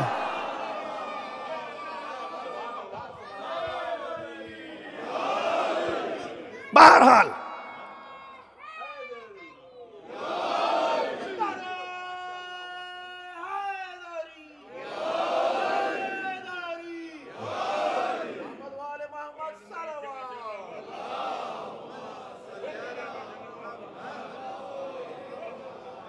چند منٹ کی رحمتیں ہیں، آپ کے ذہن کو مربوط کر دوں، آپ کو مطمئن کر دوں، میں بھی تھوڑا مطمئن ہو جاؤں کہ ظاہر دلیل باطن ہے، باطن دلیل ظاہر نہیں. اہل بیت ظاہر ہے، اللہ باطن.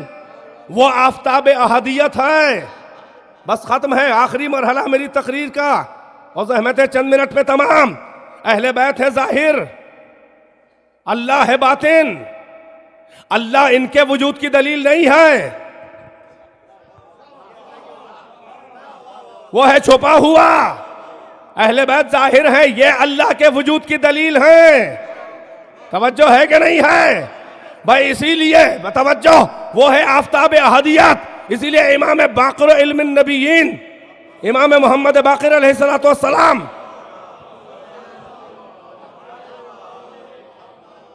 سن لے امام کا وہ کلام. ظاہر ہے کہ امام کا ہر کلام جو ہے وہ امام کلام ہے. کلام الامام امام الکلام ہوتا ہے. کلام الامام، امام کا کلام کلاموں کا امام ہوتا ہے، آگے ہوتا ہے. ان کا ہر کلام ویسا ہی ہے، مگر ہمیں جو زیادہ سمجھ میں آ جائے ہم اس وقت زیادہ خوش ہو جاتے ہیں. چنانچہ ان کا ایک کلام یہ میری تقریر سے مربوط ہو رہا ہے اس وقت. توجہ، اللہ ہے باطن، اہل بیت ہے ظاہر. اسی لیے پانچویں امام نے کائنات کی خلقت سے پہلے، اس عالم ہو کے بعد، جب پہلے مور سکوت ہو نور آل محمد نے توڑی، اس وقت کے ماحول کو بتایا کہ اللہ کے ساتھ ان کے حالات کیا تھے، اللہ کے ساتھ ان کا رشتہ کیا تھا. امام نے طویل حدیث میں ایک جملہ لیتا ہوں، امام نے عالم انوار میں بتایا کہ ہم جب نور کے سب ساؤں میں یمین عرش پہ ہم تقدیس و تحلیل و تسبیح و رکوع و سجود پروردگار کر رہے تھے، ملائکہ بھی نہیں تھے. اس کے بعد جب ملائکہ پیدا ہوئے تو ہمیں تسبیح کرتے ہوئے دیکھا، سبحنا فسبحت الملائکہ. جب ہم نے تسبیح کی تو ملائکہ کو اندازہ و سلیقہ آیا تسبیح کا. ہم سے فرشتوں نے تسبیح سیکھی. پھر اس کے بعد امام فرماتے ہیں کہ اللہ سے ان کا رشتہ کیا تھا. امام نے فرمایا کہ وَيَفْصُلُ نُورُنَا مِن نُورِ رَبِّنَا كَشُعَاعِ الشَّمْسِ مِنَ الشَّمْسِ.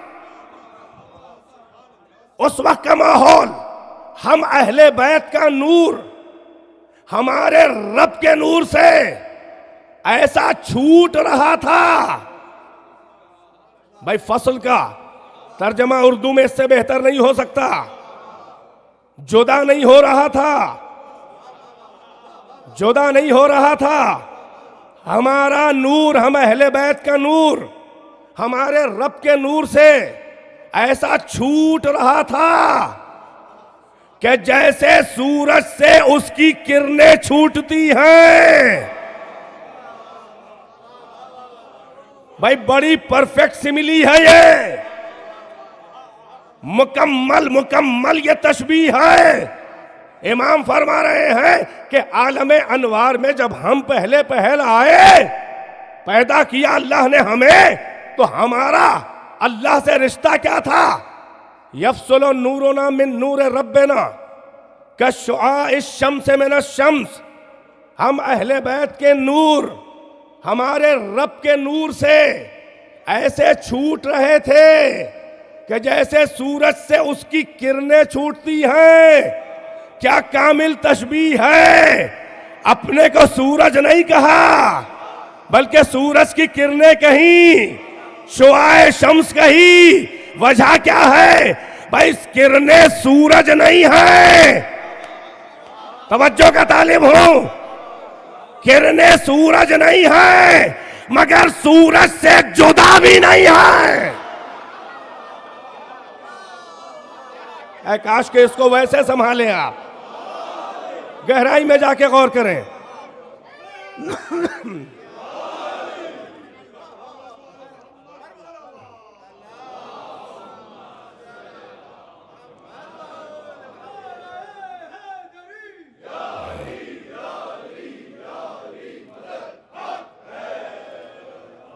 وَيَفْصُلُ نُورُنَا مِن نُورِ رَبِّنَا كَشُعَاعِ الشَّمْسِ مِنَ الشَّمْسِ. ہمارے نور ہمارے رب کے نور سے ایسے چھوٹ رہے تھے کہ جیسے کرنیں سورج سے چھوٹے، شعاع شمس سے چھوٹے، نکلے مگر جدا نہ ہو. نہ سورج کرن ہے نہ کرن سورج ہے، مگر اس کا رابطہ مستقل ہے، کانٹینیو ہے. سورج سے کرن جدا نہیں ہے. بھائی بیدار ہے کہ نہیں ہے؟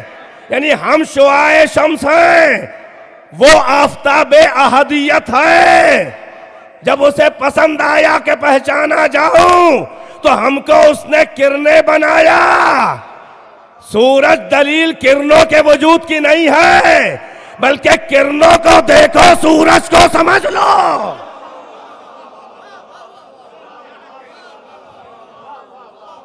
ہم شعاع شمس ہیں، ہم احدیت کے سورج کی شعاعیں ہیں. توجہ، بیدار ہے کہ نہیں ہے؟ اگر سورج کو سمجھنا ہے تو ہمیں سمجھو. جو کرنوں کو سمجھے وہ سورج کو سمجھے گا. اگر کرنوں میں حرارت ہے تو سورج کی حرارت کا اندازہ ہوگا. جو کرنوں میں تاثیر ہے وہی سورج میں تاثیر ہوگی، چاہے وہ سورج نہ ہو. نہیں غور کیا؟ جو صفت کرنوں کی ہوگی وہی صفت سورج کی ہوگی. اگر کوئی کرنوں میں عیب نکالے تو یہ کرنوں کی برائی نہیں ہے، یہ سورج کا عیب ہوگا.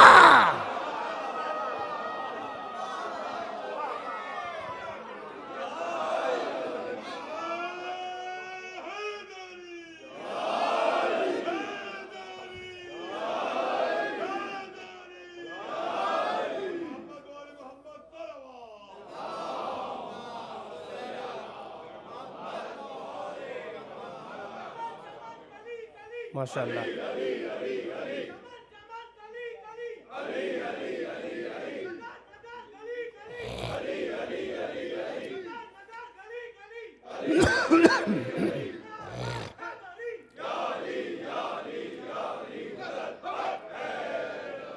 بس عزیزوں، بڑی معذرت کے ساتھ آپ کی توقع سے زیادہ آپ کا وقت لیا. آخری مرحلہ ہے اور ختم ہے بات چند منٹ کے اندر کہ اللہ آفتاب احدیت ہے اور یہ آفتاب احدیت کی شعاعیں ہیں. جو شعاعوں کی صفت ہے وہی آفتاب کی صفت ہوگی. اگر شعاعوں کی تعریف ہے تو آفتاب کی تعریف ہے. اگر شعاعوں کا تعارف غلط ہو جائے، عیب ہو، تو آفتاب کا عیب کہلائے گا. اب سمجھ میں آیا کہ اللہ نے ان کی عصمت کی ذمہ داری کس لیے لی؟ کہ اگر ان میں عیب نکالو گے تو ہم میں عیب نکالا گویا. اسی لیے ہم ان کے ذمہ دار ہیں، کیونکہ یہ ہمارا تعارف کرانے والے ہیں اور پہچان چہرے ہی سے وجود کی ہوتی ہے. یہ وجہ اللہ ہے، انہیں دیکھو ہمیں پہچان جاؤ.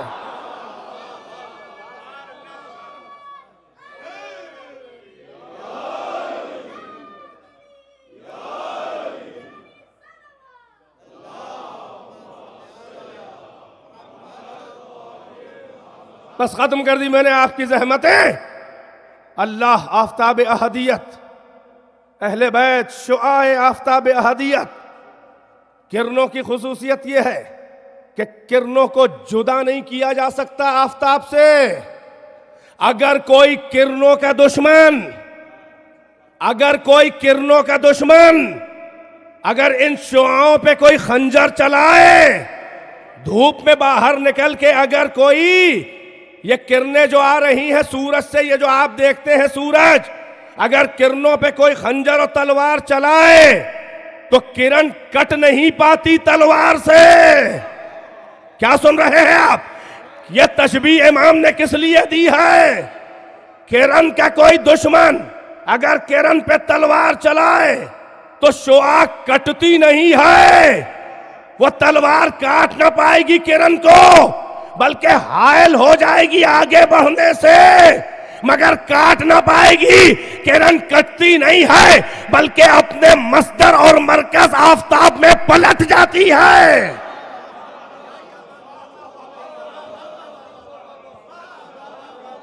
اے کاش کے جملے کی گہرائی تک پہنچے. شعاع آفتاب کٹتی نہیں ہے بلکہ اپنے مصدر میں جا کے ضم ہو جاتی ہے. اللہ آفتاب احدیت، اہل بیت اس کے کمالات و صفات کی شعاعیں. یہی سبب ہے کہ ان کے دشمنوں نے جب ان آفتاب احدیت کی کرنوں پہ گلے میں خنجر رکھے تو کرن کٹی نہیں، کرن کو کاٹ نہ سکا کوئی، بلکہ اپنے مصدر آفتاب احدیت میں جا کے ضم ہو گئے. یہی فلسفہ ہے کہ جب حسین کے سر پہ خنجر چل رہا تھا تو آواز خدا آئی تھی، یا ایتھا النفس المطمئنہ ارجعی الی ربک راضیۃ مرضیہ. اجرکم اللہ، جزاکم اللہ خیر الجزا. حسین زیر خنجر ہیں. توحید کا وہ یکتا اور یگانہ، وہ منفرد دلیل توحید خدا کہ عصر عاشور ان مصائب و آلام کی یورش میں اس سجدے کو دیکھ کے جو اللہ کو نہ بھی ماننے والا ہو مان لے کہ اتنے مصائب میں کون ہے جو اس کے دل مستر کو قرار دیے ہوئے ہے. یہ وہ آفتاب احدیت کی کرن ہے کہ خنجر چلتا رہا، بظاہر تو گردن کٹی مگر حقیقت میں مقصد نہ کٹا. حیات جاویدہ کوئی چھین نہ پایا. اگر کرن کٹ گئی ہوتی زیر خنجر تو کبھی بھی نیزے پہ قرآن نہ پڑھتی. حسین نے قرآن پڑھ کے بتایا کہ آفتاب احدیت کی ہم شعاعیں ہیں، ہمیں کوئی کاٹ نہیں سکتا. یہی سبب ہے کہ آواز خدا آئی، یا ایتھا النفس المطمئنہ، اے نفس مطمئنہ ارجعی، پلٹ آ. کہاں تک آ جا؟ الی ربک، اپنے رب تک آ جا براہ راست. راضیۃ مرضیہ، اس حال میں آ جا کہ تو اپنے رب سے راضی، تیرا رب تجھ سے راضی. فادخلی عبادی وادخلی جنتی، میرے بندوں میں داخل ہو جا، میری خاص جنت میں آ جا. جو تیرے گھر والے ہیں، تیری جنت وہ جنت نہیں ہے جو تیرے غلاموں عزاداروں کی جنت نہیں. تیری جنت وہ ہے کہ جو جہاں سے تو چلا تھا، یعنی کوئی نہ تھا، میں تھا اور تو تھا، وہ اس انتہائے قرب تک پلٹ آ میرے بندہ خاص. بس عزاداروں، ادھر تو سر حسین کا کٹ رہا ہے اور ادھر اللہ اکبر، ارے جنازے پہ شمع جلائی جاتی ہے. ستم ایجادوں نے شمع تو نہ جلائی، ادھر سر حسین کٹا، ادھر خیمے جلا دیے گئے. اجرکم اللہ، جزاکم اللہ خیر الجزا. پھر کیا تھا؟ ایک کے بعد ایک خیمہ جلنے لگا. نبی زادیاں خیمے بدلتی رہیں یہاں تک کہ آخری خیمہ ارے زینب سجاد کو خیمے سے نکال کے لائی. عزادارو شام غریباں پہ بسر کے خاک پہ بسر ہوئی غریبوں کی. صبح 11 آئی. عجب ستم ایجادی تھی. کسی اور راہ سے بھی لے جا سکتے تھے اسیروں کو. بے کجاوا اونٹوں پہ مقتل کے درمیان سے گزر لاشوں کے بیچ سے گزر رہے ہیں اہل بیت. ارے ہر بی بی نے اپنے کو ناقے سے گرایا. سجاد ناقے سے نہ اترے. جناب زینب روایت کرتی ہیں کہ میں نے دیکھا کہ سجاد بے حس و حرکت ناقے پہ بیٹھے ہیں. جلدی سے زینب قریب آئیں, زانووں پہ ہاتھ رکھ کے کہا یا بنیا ما لک تجود نفسک, اے میرے لال میں کیا دیکھ رہی ہوں, تو اپنی جان دیے دے رہا ہے. اے سجاد ابھی پھوپھی کا ساتھ نہ چھوڑنا. کوفہ و شام کی منزلیں زینب سے اکیلے سر نہ ہوں گی. سجاد نے کہا اے پھوپھی اماں ارے کیوں نہ مر جاؤں, کیوں نہ روح نکل جائے. ارے بابا کا بے غسل و کفن خاک و خون میں لتھڑا ہوا لاشا پڑا ہے اور اتنا مجبور کر دیا گیا ہوں کہ بابا کو کفن بھی نہیں دے سکتا. اور پھوپھی اماں اب تو اسیری کی طویل منزلیں, نہ جانے غریبوں کو کب قبریں ملے. ہاں زندان کوفہ میں گئے, اجرکم اللہ چند فقرے ہیں. زندان کوفہ میں گئے 12 محرم کو باعجاز 12 محرم کو باعجاز ہتھکڑیوں نے دست عابد کو چوم کے عابد کے ہاتھوں سے جدا ہوئی. باعجاز آئے. میدان کربلا میں عجب منظر تھا. بنی اسد کے مرد آ چکے تھے, کیونکہ حسین جب کربلا میں آئے تھے تو 60,000 درہم میں یہ علاقہ خرید کے اور بنی اسد کے مردوں کو بلا کے کہا تھا کہ یہ ہو گیا سودا, مگر ہم یہ تمہیں ہبہ کرتے ہیں ان شرطوں کے ساتھ کہ دیکھو جب ہم قتل کر دیے جائیں تو ہم غریب الوطنوں کو دفن کر دینا, اور اگر کوئی ہمارا زائر آئے تو اس کی مہمانداری 3 دن کر لینا. یہ کہہ کے مردوں کو بھیجا تھا. پھر ان کی خواتین کو بلایا تھا بنی اسد کی, اور حسین نے کہا تھا اے خواتین بنی اسد, اگر حالات کے ڈر سے, یزید کی ظالم فوجوں کے ڈر سے اگر تمہارے مرد ہماری وصیت پہ عمل کرنے میں کوتاہی کریں تو تم ان سے کہنا, انہیں شرم دلانا, کہنا کہ یہ ردائیں تم اوڑھو. ہم اپنے غریب الوطن مہمان کے لاشوں کو دفن کریں گے, شاید انہیں حیا آ جائے. یہ کہہ کے خواتین کو واپس کیا. پھر بچوں کو بلایا, بس عزاداروں چند فقرے ہیں. پھر بچوں کو بلایا اور کہا کہ اگر تمہارے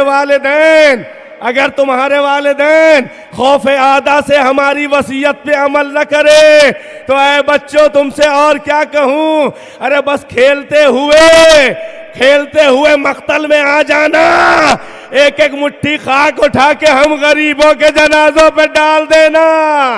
قتل حسین کے بعد بنی اسد کو یہ یاد آیا. ارے سجاد جو پہنچے تو بنی اسد موجود تھے. جو لاش جدا تھی جدا دفن ہوئی. اون ابن علی اور عباس ابن علی کو الگ دفن کیا گیا. ایک بڑا سا امام نے حکم دیا بڑا سا گڑھا کھودو. بڑے سے گڑھے میں تمام سپہرے امامت و عصمت کے وہ ستارے گنج شہیدہ میں انہیں دفن کیا گیا. بس سنو عزادارو, یہ 11 محرم 12 محرم ہے, دفن کیا گیا. اب جب سب دفن ہو گئے تو بنی اسد نے کہا کہ اے بندہ خدا, آپ کا بہت بہت شکریہ, آپ نے غریب الوطنوں کے لاشوں کو دفن کرنے میں ہماری مدد کی. یہ امام کا شکریہ بغیر پہچانے ادا کر رہے ہیں. پھر کہا ایک احسان اور کیجئے, بڑا کرم ہوگا. سارے لاشیں تو دفن ہو گئے, مگر اس نشیب میں ایک لاشا بڑی مظلومیت میں پڑا ہے، کوئی عضو بدن سالم نہیں، شاید اس کا کوئی وارث نہیں ہے، اجرکم اللہ، شاید اس کا کوئی وارث نہیں ہے۔ ارے بڑا احسان ہوگا کہ آئیے اس بندہ خدا کو بھی دفن کر دیا جائے، اس مظلوم مقتول کو بھی دفن کر دیا جائے۔ بس جیسے ہی سجاد نے یہ سنا کہ کوئی وارث نہیں ہے، کہا یہ نہ کہو، یہ نہ کہو، یہ نہ کہو، ارے اس کا میں ہی وارث ہوں، اس مقتول کا میں بیٹا ہوں۔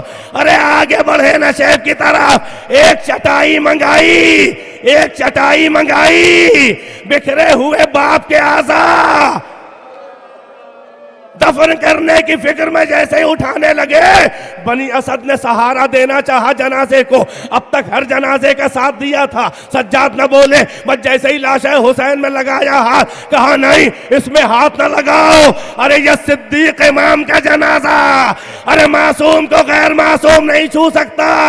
بس سنو عزادارو، حسین سجاد نے حسین کو دفن کر دیا، قبریں بن گئی، اسیری کی منزلیں، اجرکم اللہ۔ آج شب 40 ہے، قید خانے میں سجاد نے تو باعجاز قبریں دیکھی، مگر بیویوں نے نہ دیکھی تھی۔ عزادارو، ارے باپ کے سر سے ملاقات کرنے کے بعد سکینہ بھی زندہ نہ رہ سکی، زندہ شام میں سکینہ بھی گزر گئی۔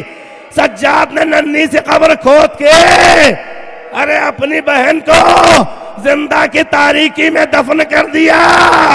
یزید نے داروغہ زندہ کو بلایا، اے داروغہ زندہ، ارے جو بچی راتوں کو روتی تھی بابا بابا کہہ کر میری نیند اڑ جاتی تھی، کل پچھلے پہر رات کو آواز آنا بند ہو گئی۔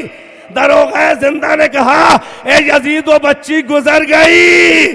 عزادارو، تاریخ یہ کہتی ہے کہ شہادت سکینہ رہائی آل محمد کا سبب بنی۔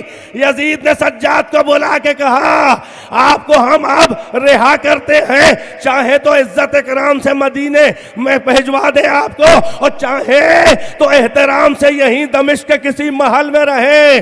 آپ نے کہا کہ میں اپنا ذمہ دار نہیں ہوں، میری بزرگ پھوپھی سرپرست زندہ ہے، میں اپنی پھوپھی سے پوچھے بغیر کوئی فیصلہ نہیں کر سکتا۔ جناب زینب سے پوچھا اے پھوپھی رہائی کا حکم ملا، فرمائیے یہاں ٹھہریں گی یا مدینے؟ کہا یہاں ہم اپنے بھیا کا ماتم نہ کر پائے، ارے بھائی یہاں 3 دن ایک محل خالی کرا دیا جائے، ہم حسین کی عزاداری کر لے۔ لو بنائے عزا پڑ گئی، جس کی بانی زینب ہے، اسی لیے ارے مردوں سے آگے خواتین حسین کی عزا کو زندہ رکھے ہیں، اس لیے کہ وہ زینب کی ورثہ دار ہے۔ عزادارو، زینب نے کہا اب ہم چلیں گے مگر ہم مدینے ڈائریکٹ نہیں جائیں گے، براہ راست نہیں جائیں گے، ارے ہم کربلا سے ہوتے ہوئے جائیں گے۔ بس سنو عزادارو، ارے محملیں تیار ہوئیں۔ زینب کو وہ وقت بھی یاد آیا جب 11 محرم کو بے کجاوا اونٹوں پہ زینب سوار کر رہی تھی، اب محملیں تیار ہیں، وہ مدینے سے آنے کا منظر یاد آ گیا۔ محملیں تیار ہو کے چلی، کربلا سے قریب محملوں کے پردے ہٹا ہٹا کے بیویاں، ارے سنا ہے کہ قبریں بن گئی۔ ادھر وہی 20-40 کی تاریخ سفر کی کہ جس دن رسول اللہ کا بوڑھا صحابی نابینا جابر ابن عبداللہ انصاری، وہ بھی ارے شہادت حسین کی خبر سن کے پہنچے، فرات سے غسل کر کے غلام سے کہا مجھے قبر حسین کے قریب لے جا۔ غلام نے کھڑا کیا قبر کے قریب کہ یہ سامنے قبر ہے، ارے بیٹھے نہیں بلکہ جابر ابن عبداللہ نے اپنے کو گرا دیا، قبر حسین پہ گرا دیا۔ اے میرے مولا، آپ گزر گئے، ادھر جابر قبر حسین پہ، ادھر عماریہ، ارے قم داخل ہونا شروع ہوئی کربلا کے میدان میں. بس عزادارو سنو، سجاد نے بہت دنوں کے بعد ارے ایک چاہنے والا دیکھا. بابا کا پہلا زائر ارے دوڑ کے گلے سے لپٹ گئے. اے نانا کے صحابی، ارے بابا گزر گئے. بس مجلس تمام ہے دو فقرے میں. ارے 3 دن قبروں پہ قیام کیا. جناب زینب، جناب زینب اون محمد کو نہ روئی. ارے حسین پہ روتی رہی، حسین پہ روتی رہی. یہ کہتی تھی اے بھیا آپ نے جو امانتیں میرے سپرد کی تھی ارے زینب ضائع کرائی. اے بھیا زینب بڑی شرمندہ ہے. بھیا سکینہ، ارے سکینہ زندان شام کی تاریکیوں میں کھو گئی. بس عزادارو ارے زینب جان دیے دے رہی تھی. سجاد نے کہا اے پھوپھی مدینے چلنا ہے. ارے صغرا کا بھی تو خیال ہے. ارے نانی ام سلمہ زینب حکم امام سے مجبور ہو کے کھڑی ہو گئی، محمل پہ پھر سوار ہو گئی. بس عزادارو کربلا سے محملیں نکل رہی ہیں. میرا دل کہتا ہے کہ پردے ہٹا ہٹا کے بیبیاں ارے قبروں کو دیکھ کے کہتی ہوں گی اے غریب الوطنو، ارے خدا حافظ. ارے پھر غربت طواف کریں گی. اے کاش کے بھیا میری مجاوری قبول کر لیتے. ارے مدینے میں جا کے کیا نانا کو جواب دوں گی، کیا اماں و صغرا کو جواب دوں گی.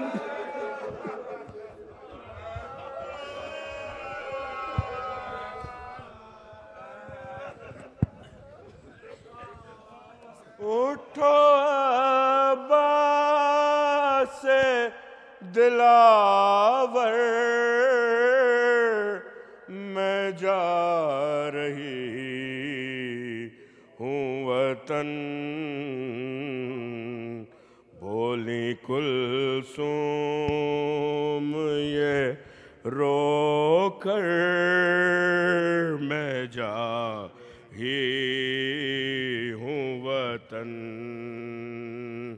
بولی کلثوم یہ رو کر، میں جا رہی ہوں وطن.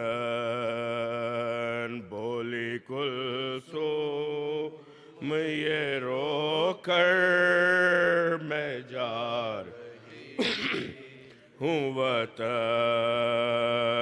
بولی کلثوم یہ رو کر، میں جا رہی ہوں وطن. بولی کلثوم یہ رو کر، میں جا رہی ہوں وطن. نہ رہے اون محمد نہ قاسم اکبر،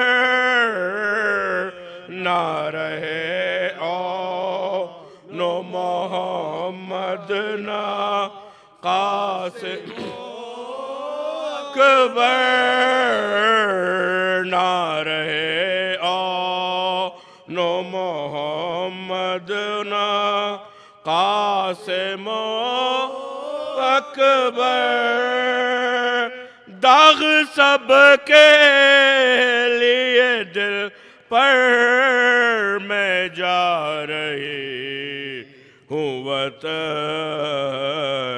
بولی کلثوم یہ رو کر، میں جا رہی ہوں وطن. بولی کلثوم یہ رو کر، میں جا رہی وطن. نہ رہے اون محمد نہ قاسم اکبر، نہ رہے اون محمد نہ قاسم اکبر.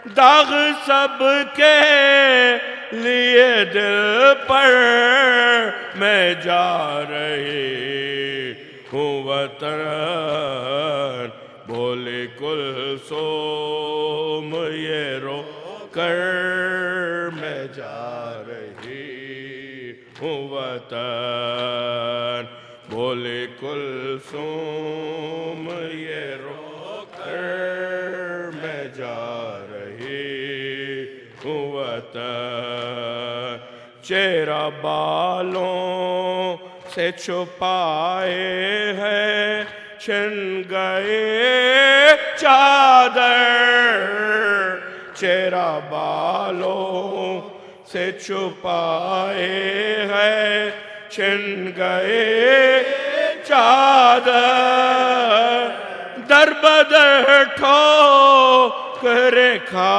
کر میں جا رہی ہوں وطن بولے کلثوم یہ رو کر میں جا رہی ہوں وطن بولے کلثوم یہ رو کر میں جا رہی ہوں وطن آ گئی حرام ہوگا اربعین